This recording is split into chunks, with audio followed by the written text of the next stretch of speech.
주님, 이 시간 다시 한번 저희들의 심령을 붙들어 주시고 예배 모든 순서를 통해서 우리 주님 홀로 영광 받아 주시옵소서. 감사하며 모든 말씀 예수님 이름으로 기도하옵나이다. 아멘.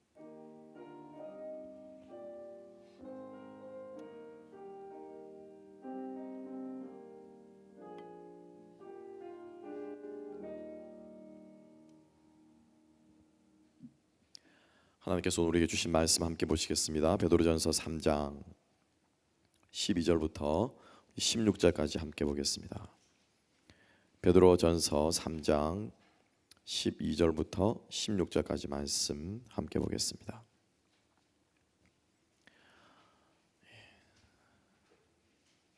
제가 봉독하겠습니다. 주의 눈은 의인을 향하시고 그의 귀는 의인의 간구에 기울이시되 주의 얼굴은 악행하는 자들을 대하시느니라 하였느니라. 또 너희가 열심으로 선을 행하면 누가 너희를 해하리요? 그러나 의를 위하여 고난을 받으면 복 있는 자니 그들이 두려워하는 것을 두려워하지 말며 근심하지 말고 너희 마음에 그리스도를 주로 삼아 거룩하게 하고 너희 속에 있는 소망에 관한 이유를 묻는 자에게는 대답할 것을 항상 준비하되 온유와 두려움으로 하고 선한 양심을 가지라. 이는 그리스도 안에 있는 너희의 선행을 욕하는 자들로 그 비방하는 일에 부끄러움을 당하게 하려 함이라. 아멘. 우리 말씀과 함께 답이 있는 인생이라는 제목으로 우리 함께 은혜를 나누겠습니다. 오늘 말씀을 통해서 다시 한번 여러분들이 우리가 세상을 대해서 어떠한 마음으로 살아가야 하는지, 어떠한 자세로 살아가야 하는지, 세상과 나와의 관계에 대해서 우리 함께 생각하며 묵상하기를 원합니다. 일주일 동안 사시느라고 힘드셨죠? 피곤하시고 또 지루하시고 참 그렇다고 그러더라고요. 힘들 때는 시간이 안 간대요. 그래서 뭐 누가 그러시더라고요. 이게 사고 당할 때는 이렇게 우리 뇌가 초당 사진을 여러 장을 찍는데요. 그래서 그거를 잘 간직해서 다시 그 사고가 당하지 않도록 경계를 삼기 위해서 초당 사진을 여러 장을 찍는다고 그러더라고요. 그러니까는 시간이 안 가게 느껴지겠죠.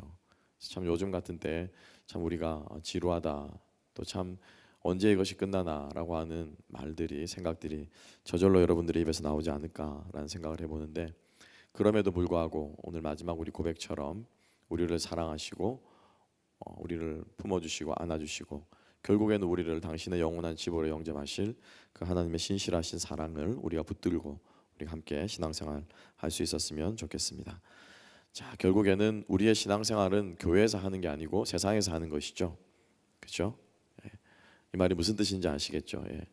물론 교회 안에서 우리가 봉사하고 또 예배드리고 하지만은 우리의 이러한 은혜 받고 또 우리가 여기서 배운 것들을 가지고 풀어내어야 하는 곳은 세상이라고 하는 것이죠. 그래서 우리가 그것을 생각할 때 우리가 지금 이제 세 번째 시간 우리가 함께 하고 있는데요. 앞으로 한 번 혹은 뭐 한 두 번 정도 더 세상과 나와의 관계에 대해서 우리가 함께 할 텐데, 함께 배우시면서 깨달으시면서 하나님께서 여러분들의 마음속에 또 깊은 깨달음을 주시기를 소망합니다. 오늘 이 말씀은 12절의 말씀을 보게 되면 조금 의아한 부분들이 있죠. 지난주와 같은 패턴으로 함께 좀 말씀을 나누겠습니다. 큰 전제 조건이 있습니다. 전제 조건이 있고요. 그리고 그 조건 뒤로 위에 세 가지가 함께 나오는데, 먼저 전제 조건을 함께 한번 보도록 하겠습니다. 12절을 보게 되면 조금 우리가 이해 안 되는 부분들이 있습니다. 하나님의 눈은 의인을 향하시고 귀는 우리의 간구를 들으신다. 우리 이 부분은 이해가 가시죠? 우리가 찬양의 가사처럼 어두움에 밝은 빛을 비춰주시고 우리의 작은 신음에도 귀를 기울이신다라고 하는 그 가사가 있는 것처럼 이 말씀이 이해가 갑니다. 하나님께서 우리들을 향하고 계시고 듣고 계시고 보고 계신다라고 하는 것은 이해가 가는데, 그 다음 구절이 조금 이해가 안 되죠. 주의 얼굴은 악인을 향한다. 그죠? 눈과 귀와 얼굴이 따로 떨어져 있는 사람이 있습니까? 따로 떨어져 있는 사람은 없죠. 하나님이 악인에게 얼굴을 향할 때 하나님의 눈과 귀도 동시에 어떻게 악인에게 향하는 거겠죠. 근데 본문의 말씀을 우리가 논리적으로 이해한다면 이게 좀 이해가 안 갑니다. 눈과 귀는 의인을 향한다고 하는데 왜 얼굴은 악인을 향하는가? 얼굴에 눈과 귀가 없는가? 우리가 생각될 수 있죠. 그래서 우리가 이것을 생각하고 깨닫고 분석을 해야 우리가 바르게 전제 조건 또 말씀을 깨달을 수 있다라고 하는 것이죠. 눈과 귀가 우리에게 향한다, 백성들에게 향한다라고 하는 것은 하나님께서 우리의 것들을 수용하고 계신다라고 하는 것입니다. 우리의 상황을 하나님께서 보고 계시면서 수용하시고요. 우리가 간구하는 것을 하나님께서 들으심으로써 우리를 수용하신다라고 하는 것을 여러분 기억하시기 바랍니다. 꼭 기억하시기 바랍니다. 하나님께서 의인과 악인을 동시에 감찰하시는데 이 하나님의 감찰하심이 사실은 궁극적으로 가서는 다르다라고 하는 거예요.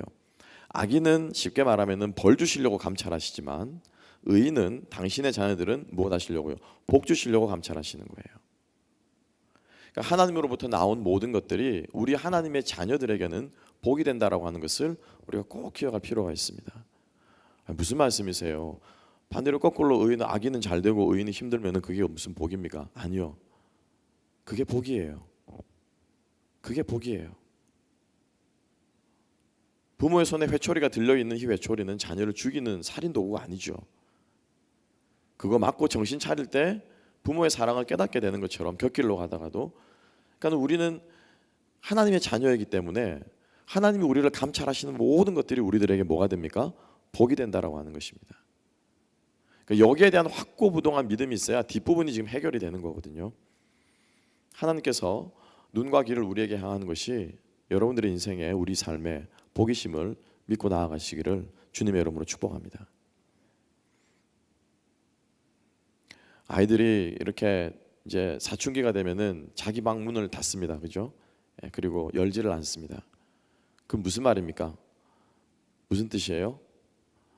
나도 이제 내 인생 한번 살아보겠다는 거잖아요. 내 자아가 형성이 되고 나도 하나의 인격체로서, 어른으로서 이런 것들을 커 나가는 과정 가운데서 떨어지고 싶어 하잖아요. 독립되고 싶어 하잖아요. 혼자 있고 싶어 하잖아요.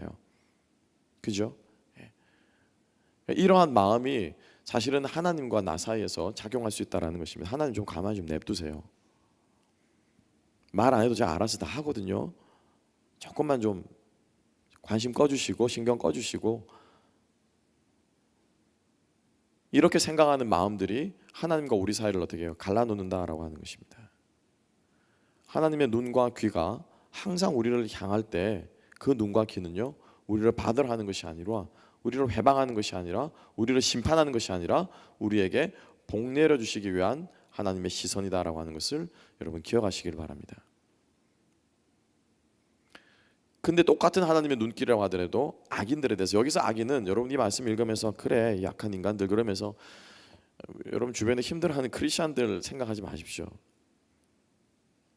이거는 나를 힘들게 하고 나에게 뭐 해코지하고 나를 어렵게 하고 나를 뭐 욕하고 이런 사람들을 기준을 가지고 의인과 악인을 구별하면 안 돼요. 말씀을 읽을 때 성경에서 말하는 악인이라고 하는 것은 궁극적으로 어떤 사람들이에요? 넌 크리스천들, 믿지 않는 외인들을 말하는 거거든요.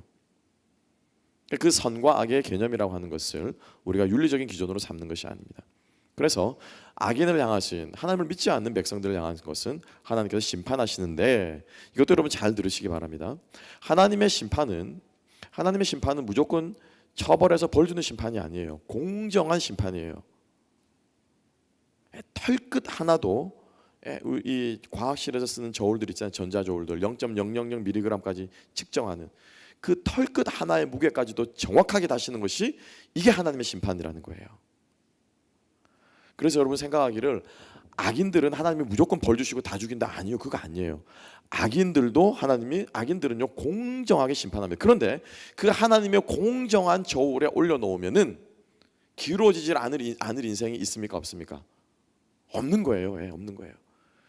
그래서 그 기울어지면 기울어진 대로 하나님께서 처벌을 하시고, 기울어지지 않고 하나님의 공평하신 저울에 달아서도 정말로 엄마 뱃속에서부터 시작해서 죽을 때까지 단 1초도 단 한순간도 죄를 짓지 않고 살아난 사람이 있다면은 하나님 그 사람에 대해서 무엇 하십니까? 상 주시고 구원하시는 거예요. 상 주시고 구원하시는 거예요.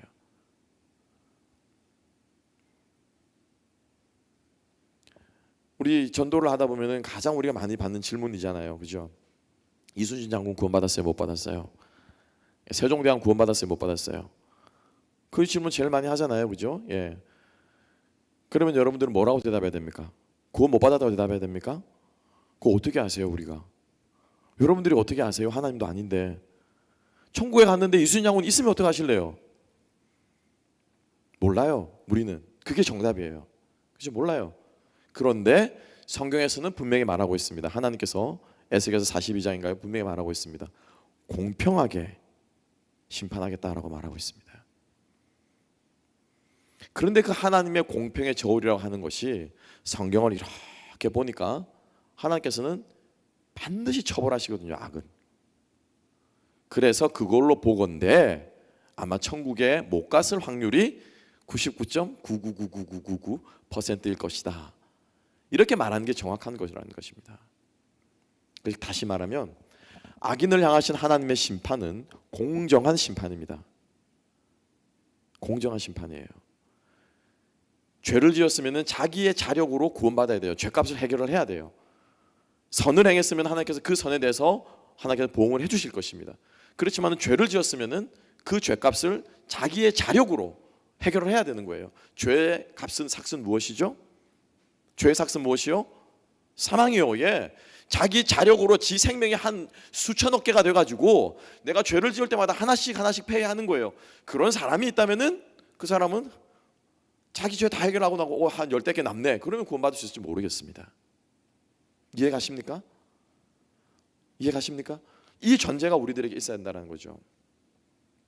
하나님께서 우리 인생을 보실 때 복 주시기 위해서 또 우리와 함께 하시기 위해서 하나님께서 우리와 우리의 모든 행동과 우리의 삶을 감찰하시는 줄로 믿으시기 바랍니다.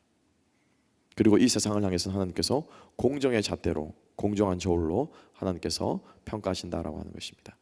자, 이 두 가지를 우리가 다시 마음속에 한번 새기고 그 다음에 이제 오늘부터 13절부터 세 가지에 대해서 함께 한번 보도록 하겠습니다. 첫 번째로 13절과 14절 말씀은 이렇게 기록하고 있습니다. 또 너희가 열심으로 선을 행하면 누가 너희를 해하리요. 그러나 의를 위하여 고난을 받으면 복이 있는 자니 그들이 두려워하는 것을 두려워하지 말며 근심하지 말고. 계속 하기 전에 혹시 또 제가 이 말씀을 첫 번째 말씀을 드리고 오해하시는 분이 계실 것 같아서 신 목사 행위고론자인가 보다 이렇게 오해하실 것 같아서 제가 다시 한번 분명하게 말씀드립니다. 우리 인간의 죄는 무슨 말씀인지 제가 왜 이렇게 말씀하시는지 알겠죠? 좀 설교 들으시고 골라 듣고 시험 들지 마세요. 제발 골라 듣고 시험 들고 예화 들으면 예화 들은 거 가지고 그것 가지고 시험 들고 맹닥 속에서 말씀을 파악하지 못하고 부분적으로 듣고 시험 받으시면 안 돼요. 인간의 죄는 두 가지로 우리가 말하고 있습니다. 하나는 사람이 짓는 뭐가 있습니까? 자범죄가 있고요. 또 하나는 뭐가 있습니까? 뭐가 있죠? 예, 하와의 태로부터 난 모든 인간들이 가지고 태어난 뭐가 있습니까? 원죄가 있습니다. 이 문제는 우리 해결할 수 없어요. 우리가 목숨이 수천억 개라고 수천조 개라고 하더라도 이 죄는 해결할 수가 없는 거예요. 우리가 이해가시죠? 예, 그래서 우리가 이 죄값에 따라서 우리들이 하나님께서 공정하게 심판하신다라고 하는 것입니다. 이 하나님의 심판을 피해갈 사람은 아무도 없습니다. 자, 다시 한번 못 박습니다. 오해하지 마시고 저는 행위고론자 아닙니다. 두려워하지 말고 근심하지 말라라고 13절과 14절에서 말하고 있습니다. 그러면서 14절에서 뭐라고 말하고 있습니까? 너희가 열심으로 선을 행하면 누가 너희를 해하리요?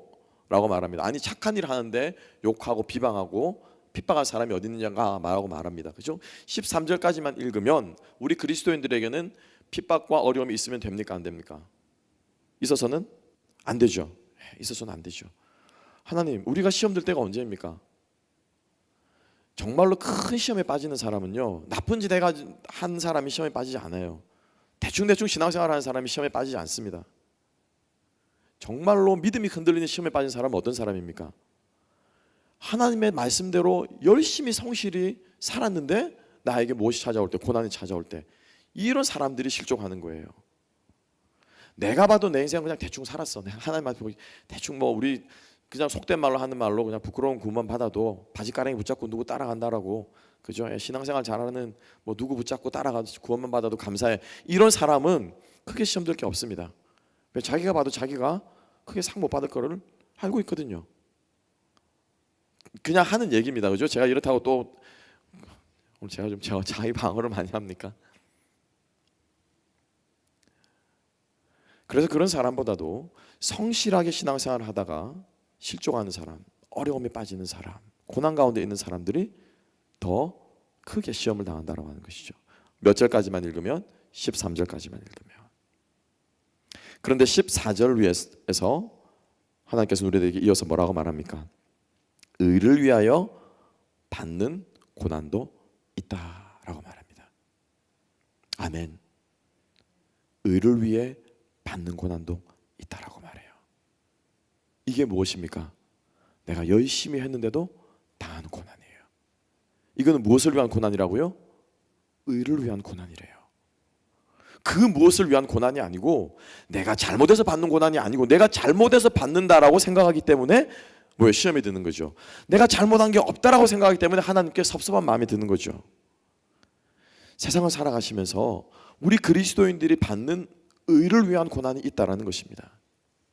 그래서 오늘 이 본문에서는 읽지 않았지만 17, 18절에 가면은 이 의를 위해서 받는 고난의 가장 대표적인 예를 누구를 들었습니까? 예수 그리스도를 든 거예요. 예수님이 욕먹을 짓을 하셨습니까? 예수님이 비난받을 짓을 하셨습니까? 그 생에 단 한 번도 손가락질 받을 일을 하신 적이 없으신 주님께서도 침뱉음과 조롱과 멸시와 고난을 당하지 않았느냐? 그 예 앞에 우리들이 할 말이 없어지는 거죠. 그래서 13절까지는 만 읽으면은 우리들의 세상을 살아가는 우리들의 마음이 힘들고 어렵고 이 문제가 해결되지 않을 수 있습니다만 14절의 말씀은 우리들에게 하나님께서 우리 인생에 허락하시는 고난에 더 깊은 의미가 있는 것을 우리가 기억할 필요가 있다라고 하는 것입니다. 여러분 축복합니다. 한 주간을 살아가시면서 이번 한 주간을 살아가시면서 여러분들에게 다가오는 어려운 일과 좋은 일과 힘든 일과 기쁜 일과 굳은 일과 감사한 일들을 여러분 이것들을 위를 초월할 수 있는 저와 여러분 될 수 있기를 주님 여러분을 축복합니다. 사도 바울은 로마서 14장 8절에서 우리가 살아도 주를 위하여 살고 죽어도 주를 위하여 죽나니 라고 말하고 있습니다. 우리가 사나 죽으나 누구의 것이로다? 주의 것이로다. 즉 다시 말하면 우리 기독교는 삶과 죽음을 초월한 종교입니다. 살고 죽는 문제를 초월하는 게 복음이에요. 그죠? 살고 죽는 문제를 초월한 게 복음이에요. 어렸을 때부터 유복한 가정에서 자라서 돈 걱정하지 않고 부러울 것 없이 원하는 거는 척척 다 들어주고 자기가 마음에 갖고 싶은 것, 하고 싶은 것, 이루고 싶은 것은 모든 것들이 다 이루어지고 살아온 사람은 그 인생에 구김이 없습니다. 항상 밝고 해피하고 그래서 우리는 시쳇말로 이제 철딱선이 없다라고 얘기를 하는데 다른 쪽으로 이렇게 보면요 구김살이 없어요. 그리고 그 사람에게는 심지어 그 사람이 자라나서 돈이 없는 환경 가운데 있었다고 할지라도 그 사람에게는 돈이 그렇게 크게 문제가 되지 않는 거예요. 왜? 자라올 때 쭉 그렇게 자라왔기 때문에. 그렇지 않을까요? 거기서 혹시 단 한 번도 돈 걱정 안 하고 살아보신 분 계십니까? 그렇지는 않을 거예요. 저는 얼마 전에 주중에 기사를 읽어가지고 페리스 힐튼이 생각이 났습니다. 그 사람쯤 되면은 뭐 돈 걱정 없이 전혀 돈에 대한 딴 건 모르겠고 돈에 대한 구김살은 없지 않을까라는 생각을 언뜻 들었습니다. 또 뭐가 있습니까? 건강. 타고나게 건강이 좋은 사람이 있습니다. 그죠? 예, 막 뼈도 통뼈에다가 뭐 잔병 치레 안 하고 면역력이 좋아가지고 잔병 치레까지도 안 하고 그때가 체력까지 좋아가지고 뭐 타고난 운동만 했다 하면 그냥 뭐든지 잘하는 만능 스포츠맨에다가 그런 사람들이 있더라고요. 그런 사람들은 자라면서 단 한 번도 건강 문제에 대해서 고민해 본 적이 없습니다. 자, 그런 사람은 무슨 일을 하든지 간에 좀 피곤해서 몸이 좀 요즘 좀 몸 좀 살려야 되겠는데 이런 생각을 할 수 있을까요? 없을까요? 있습니까? 없습니까? 없을 거예요. 그렇죠? 평생 돈 풍성하게 사는 사람, 평생 건강하게 산 사람, 원 없이 돈을 쓸 수 있고 원 없이 내 건강대로 할 수 있는 사람에게는 그것이 문제가 되지 않습니다. 그렇죠? 그렇습니까? 안 그렇습니까? 제가 대답을 강요합니까? 아니면 그래 보지 못해서 모릅니까? 목사님 정말 제발 좀 그렇게 한번 해봤으면 좋겠다고 하는 생각이 여러분들에게 있으십니까? 그럼 제가 또 하나 물어볼게요. 영원한 생명을 가진 사람은 살고 죽는 문제에 연연합니까? 하지 않습니까? 해요 안 해요? 해야 돼요, 안 해야 돼요? 근데 우리 왜 걱정합니까? 왜 그렇게 살고 죽는 문제에 걱정합니까? 영생을 가지고 있다고 하면서, 영원히 죽지 않는 생명을 가지고 있다고 하면서 왜 살고 죽는 문제에 그렇게 걱정할까요? 저는 왜 그렇게 그게 걱정이 될까요? 여러분들은 왜 그렇게 살고 죽는 문제가 걱정이 되십니까? 우리 영생 가지고 있는 사람들 맞습니까? 아니면 영생을 못 누렸겠죠. 아버지가 어마어마한 부자임에도 불구하고 수전노처럼 자식에게는 페니 한 푼 아껴가면서 키운 사람이거나, 우리 하늘 아버지가 우리를 그렇게 키우셨습니까? 하나님 아버지가 우리를 그렇게 키우셨던가요?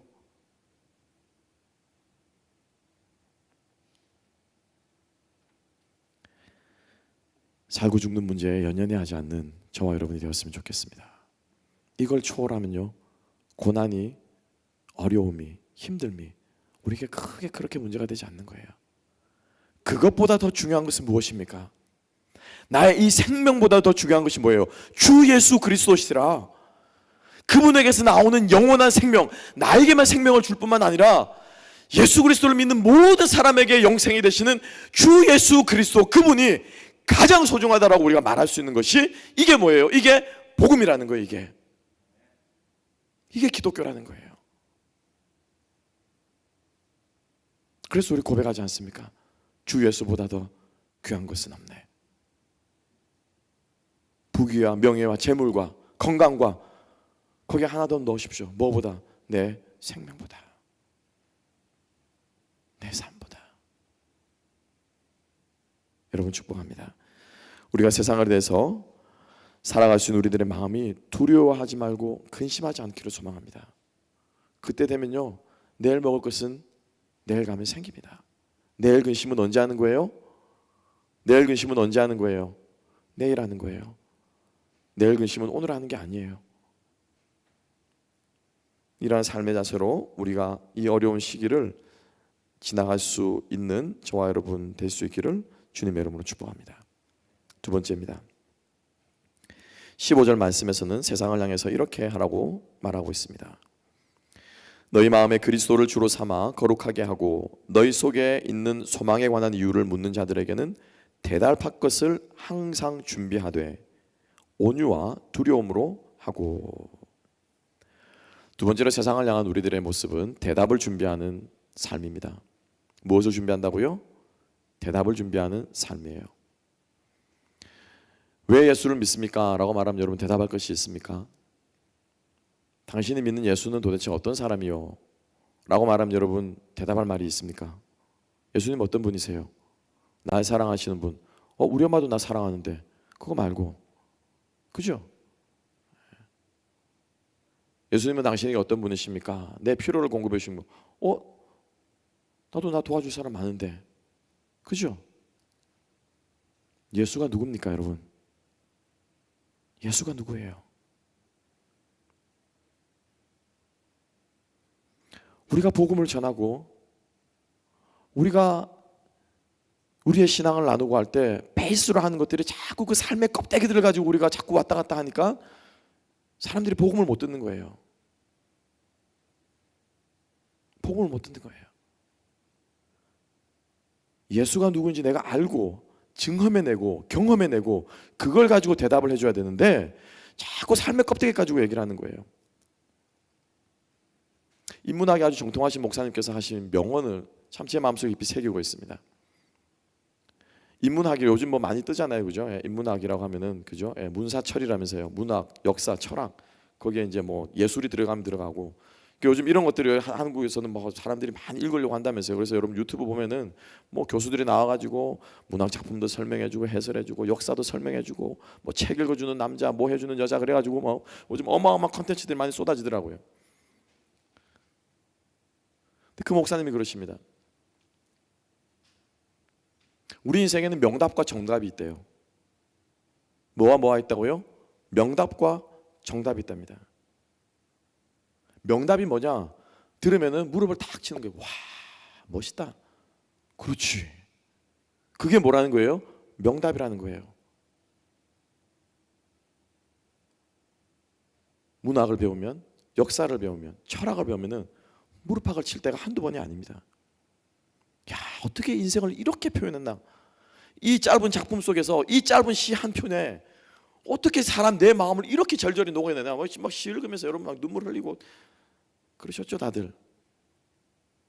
소설을 읽으면서 밤 가는 줄 모르고 그냥 읽으면서 야, 이거 완전 주인공이 내 얘기네. 무릎을 치면서 공감하셨죠?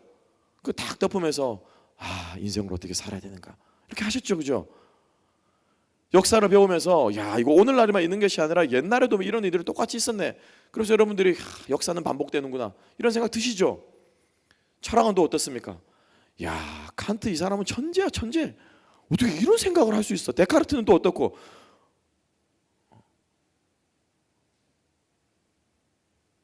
뭐 짧은 한마디인데 그냥 이 한마디로 모든 세상의 지식들을 다 설명해 버리는 거예요. 그냥 인간이 어떤 존재인지를 설명을 해버리는 거예요.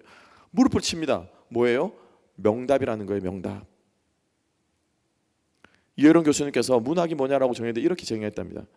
내가 어디에서 와서 지금 현재 나는 누구이며 나는 어디로 가는가에 대해서 대한 질문에 대답을 하는 것이 문학이래요. 그러니까 문학책을 읽어보면은 거기에 대해서 막 기가 막힌 대답들을 해주는 거예요.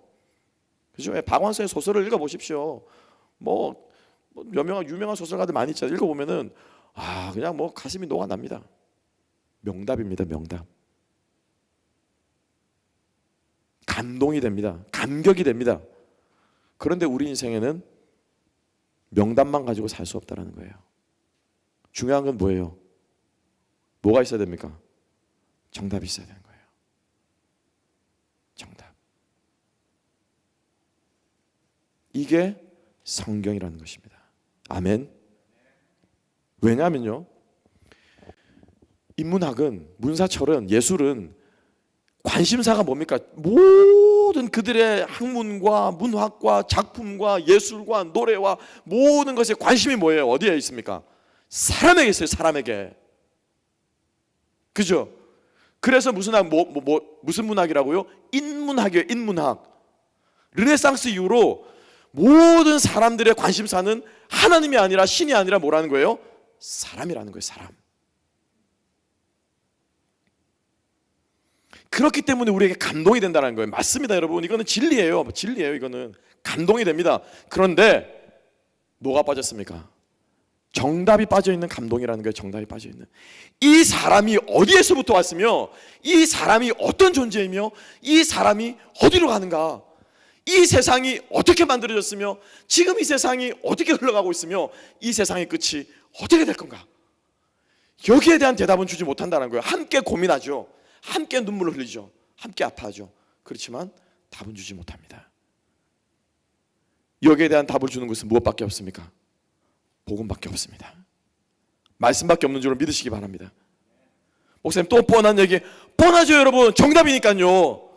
1 더하기 1이 얼마입니까? 2잖아요. 그건 누구나 다 알잖아요. 뻔한 대답이잖아요. 근데 뭐예요 그게? 정답이에요. 그게 정답이에요. 아이들은 1 더하기 1은 뭐냐? 창문. 그러니까 오, 집에 가서 그려보십시오. 1 더하기 1은 하면 뭐가 창문이 된다는 거예요. 반짝반짝 하잖아요. 재밌잖아요. 즐겁잖아요. 이야, 저렇게도 생각하네. 기발하네. 그런데 그건 정답이 아니에요. 재치는 있지만 재밌지만은 뭐는 아니에요. 정답은 아니에요. 이 정답을 못하라는 거예요. 대답할 것을 가지고 있으라는 거예요. 대답할 것을. 축복합니다. 명답 가지고 답 드리려고 하지 마시고 세상을 향해서 정답을 드리는 우리가 될 수 있기를 주님의 이름으로 축복합니다. 그런데 저는 그 목사님의 말씀에 하나를 더, 그 분의 정의에 하나를 좀 더 더하고 싶어요. 뭐가 있어야 되냐면요, 대답이 있어야 돼요. 뭐가 있어야 된다고요? 대답이 있어야 돼요. 명답과 정답과 대답이 있어야 돼요. 뭐냐면, 대답은 뭐냐면은 아주 유명한 신학자 월터 브루그만이라고 하는 구약 신학자가 있습니다. 그 구약 신학자가 이 구약책을 어떤 관점으로 봐야 되느냐 할 때 그 사람이 이렇게 말합니다. 하나님의 테스티모니다. 하나님의 구속 역사에 대한 하나님의 증언이라는 거. 하나님이 어떻게 하시고 내가 이러 증언이라는 거 있잖아요, 그죠? 예, 우리가 법정에 서면 테스티모니라고 그러잖아요. 테스티모니가 뭐예요? 법정하기 전에 딱 여기 성경에 아이러니하지만 성경에 손을 얹고 무엇만 말해야 됩니까? 진실만 말해야 되잖아요, 그죠? 예. 네가 뭐 했냐? 네가 아는 거 대답해라. 네가 저 피고에 대해서, 네가 이 일에 대해서, 이 사건에 대해서 증인으로 소환되면은 진실만을 얘기해야 되는 거예요. 하나님께서 당신의 역사에 대해서 무엇을 증언하시는 거랍니다. 그래서 성경에는 구약 성경을 보면은 히스토리를 보면은 하나님의 역사를 보면은 하나님의 테스티모니가 있고 그 하나님의 테스티모니에 반대되는 카운터 테스티모니가 있다는 거예요. 쉽게 말하면 뭐예요? 위증이 있다는 거예요. 위증이. 그죠? 증언이 딱 이렇게 딱 원고 측에서 피고 측이나 원고 측이나 한쪽에서 증언이 있습니다 하면은 뭐라고 말합니까? 이쪽 반대쪽에서 그죠? objection 그러잖아요, 그죠? 예, 반대했습니다, 재판장님. 그거 틀렸습니다라고 말하면서 뭐예요? 반박을 하잖아요. 카운터 테스티모니가 있는데 하나님의 행하시는 끊임없는 테스티모니에 대해서 반대되면서 하지만 않지만 골라가면서 하는 카운터 테스티모니가 있는데 이게 누구의 역사라는 거예요? 인간의 역사라는 것입니다. 그래서 구약 성경은 카운터 테스티모니와 카운터 테스티모니가 엎치락 뒤치락 하면서 이어져 가는 것이 구약의 하나님의 역사다라고. 하나님이 아브라함을 불러내셨지만은 아브라함은 사례를 자기의 누이라고 속입니다. 하나님이 이스라엘 백성들을 구약에서 이집트 땅에서 불러내셨지만은 이스라엘 백성은 광야 40년 동안 끊임없이 하나님께 불평합니다. 이렇게 엎치락 뒤치락 하는 것이 역사로 흘러가는데 중요한 것은 뭐냐면은 우리가 어떤 테스티모니를 주님 앞에 할 거냐라는 거예요. 그럼 너희는 어떻게 할래라는 것입니다. 하나님이 증언했지, 사람이 이렇게 증언했지, 잘 봤지, 너는 어떻게 할래? 이게 뭐라는 거예요? 이게 성경이라는 거예요. 명답이 있고 정답이 있는데 중요한 것은 그 명답과 정답이 내게 되어야 한다는 거예요. 그게 뭐라는 거예요? 대답이라는 거예요. 너는 어떻게 할래? 요즘 코로나라서 아이들을 집에서 이제 수업을 하고 있죠. 처음입니다. 저도 이제 아이들을 학교에만 보냈지 학교에 가서 애들을 볼 일이 없잖아요. 수업 참관할 수도 없고 그래서 뭘 배우는지는 사실은 몰랐습니다. 부끄러운 얘기지만 몰랐어요. 초등학교에서 아이들이 도대체 뭘 배우는지, 이 아이들은 어떻게 글을 깨치는지, 어떻게 읽기 수업을 하는지. 근데 이번에 코로나가 터지고 참 저는 그건 개인적으로 감사해요. 이렇게 지켜보면서 아이들이 수업하는 거를 또 실제로 온라인에 다 올라와 있으니까는 수업 내용들, 선생님이 뭘 가르치는가 동영상으로 다 찍어서 보여주니까 이렇게 보면서 다시 한번 제가 깨닫는 게 뭐냐면은 얘네들은 답이 중요한 게 아니구나. 답이 중요한 게 아니구나. 어떻게 그 답을 이끌어내는가. 그죠? 예. 어떻게 그 답을 네가 1 플러스 1은 1 플러스 1은 2라는 것을 네가 어떻게 알았는가라고 하는 그 과정을 묻는 그게 더 중요하구나. 그걸 가르쳐주러 일주일 동안 하루는 선생님이 뭐 이렇게 도구를 가져와 가지고 설명을 하고, 하루는 선생님이 한참 그림을 그리면서 설명하고, 하루는 선생님이 이야기를 읽어주면서 얘기를 하고 수학을 가르치는데 우리는 그냥 1 플러스 1은 외워, 구구단 외워 그러면 끝이잖아요. 근데 얘네들은 그렇게 하지 않더라고요. 뭐 verbal form이니 뭐 form이니 뭐 standard form이니 뭐 expand form이니 뭐 이래가지고 여러 가지로 해가지고 그 답이 어떻게 나왔는지를 가르쳐 주더라고요. 주는 그리스도시여 살아계신 하나님의 아들입니다를 모르는 사람 있습니까? 우리 가운데 있어요, 없어요? 그건 정답이죠. 예수님이 누구십니까? 라고 하나님의 아들이시고 날 위해 십자가에 달려 죽으셨습니다. 그건 뭐예요? 정답이죠. 누구든지 주님만 믿으면 구원받습니다. 그건 정답이죠. 그 정답을 무엇으로? 내 대답으로 만들어야 된다는 거예요. 내 대답으로. 그래서 예수님께서 제자들에게 그렇게 물으신 거예요. 사람들이 나를 뭐라고 말하느냐? 그죠? 그걸로 만족하지 않으시는 거예요. 물론 거기에 정답이 없기도 했지만, 그리고 두 번째로 예수님께서 뭐라고 하십니까? 너는 나를 누구라고 하느냐? 그래서 베드로가 멋들어지게 대답했죠? 그죠? 거기서 그치지 않으셨어요. 예수님께서 부활하시고 다시 베드로에게 찾아가셔서 다른 말로 물으시는 거예요. 그죠? 뭐라고요? 뭐라고 묻습니까? 너 나를 누구라 하냐? 아니요. 뭐라고 물으십니까? 넌 나를 사랑하느냐? 사랑하느냐? 정답을 내 것으로 뭐예요? 대답해야 되는 것입니다. 좀 더 쉬운 말로 할게요. 간증거리가 있어야 돼요. 간증할 게 있어야 돼요.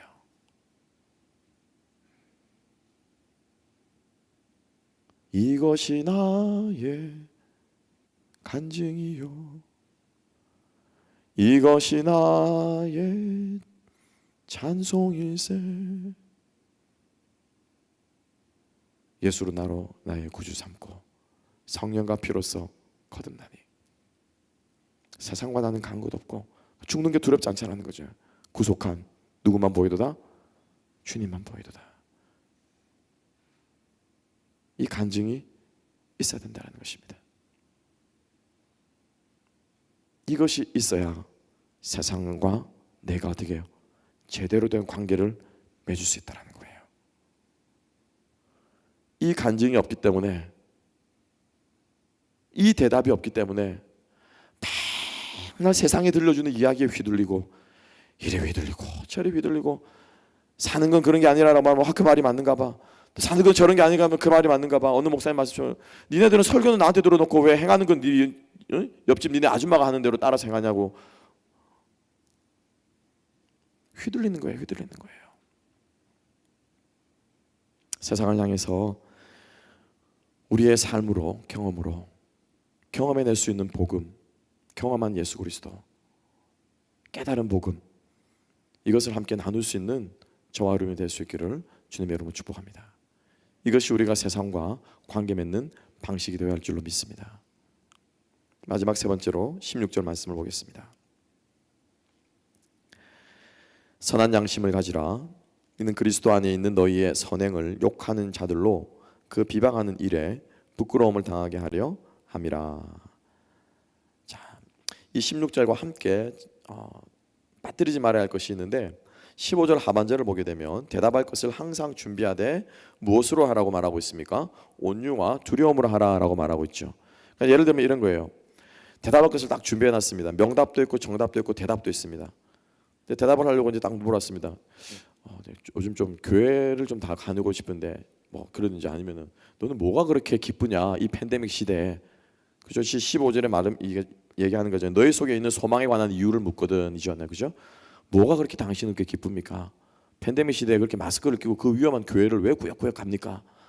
라고 물으면은 다 기다리고 있다가 이제 그거 왔답시고 이제 오케이 팔 걷어붙이고 앉아봐. 네가 예수를 안 믿기 때문에 네 인생이 그렇게 되거나 막 세상이 얼마나 죄악 가운데 더럽고 막 설명을 해가지고 나는 예수를 믿고 나서 이렇게 힘들고 어려운 데마다 발견하고, 내가 예수를 믿어서 이렇게 내가 고민들을 극복하고 잘 되고 지금 이렇게 잘 되어 있고, 아니면 내가 지금 안 됐더라도 끊임없이 장황서를 꽉 늘어놓으면은, 자, 명답도 말했고 정답도 말했고 대답도 말했습니다. 이게 워킹을 할까요? 하지 않을까요? 워킹을 할까요? 하지 않을까요? 듣기는 하지만은 뭐가 됩니까? 비호감이 되는 거예요. 비호감이 되는 거예요. 무슨 말씀인지 이해가시죠? 온유와 두려움으로 해야 되는 것입니다. 내 안에 있는 좋은 것을, 이 귀한 것을 어떻게 전해주느냐. 그래서 이것과 관련해서 연결해서 16절에서 바울이 뭐라고 말합니까? 선한 양심을 가지라. 선한 양심을 가지라. 그래서 이것을 가졌을 때에 너희들이 비로소 위에서 말하는, 그죠? 이 14절에 말하는 의를 위하여 고난을 받는 이 고난, 너희들 향해 손가락질하는 그 손가락질들을 향해서, 세상 사람들을 향해서 너희들이 무엇으로? 부끄러움을 당하게, 선으로 악을 이기는 역사가 비로소 우리들에게 나타난다라고 하는 것입니다. 여러분 기억하시기 바랍니다.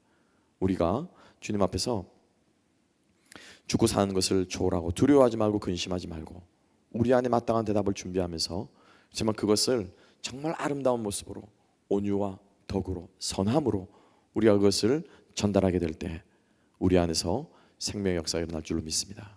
세상과 세상 속에 살아가는 우리를 통해서 하나님께서 그 세상과 관계를 맺으시고, 우리가 고백한 것처럼 내 생명보다 귀하신 주 예수 그리스도, 예수 그리스도의 생명이 이 정말 삭막하고 죽음이 지배하고 있고 악한 영이 다스리고 있는 이 세대 가운데서 빛으로 드러나게 될 줄로 믿습니다. 여러분, 이 코로나 시대를 살아가시면서 지나가시면서 정말 우리가 이것 붙들고 흔들리지 않고 우리가 살아가는 우리가 되었으면 좋겠습니다. 그래서 우리 안에 소망을 관한 이유를 물을 수 있도록, 그렇죠? 딱 봐도 저 사람은 좀 신기하네 라는 게 나와야 되지 않겠습니까? 내 안에 소망이 있어야죠. 너희 속에 관한 소망이 무엇인지 이유를 묻는 사람이 있거니라 말하거든요. 근데 내 안에 소망이 없어. 내 안에 소망이 없어. 그러면 당연히 묻지도 않죠. 그죠? 내 안에 소망이 없는데 뭘 내가 대답하고 자시고 할 게 뭐가 있습니까? 딱 봐도 저 인간은 나하고 똑같이 사는데 교회를 다닌다고 하면서, 그럼 뭐 누가 우리에 대해서 소망을 묻겠습니까?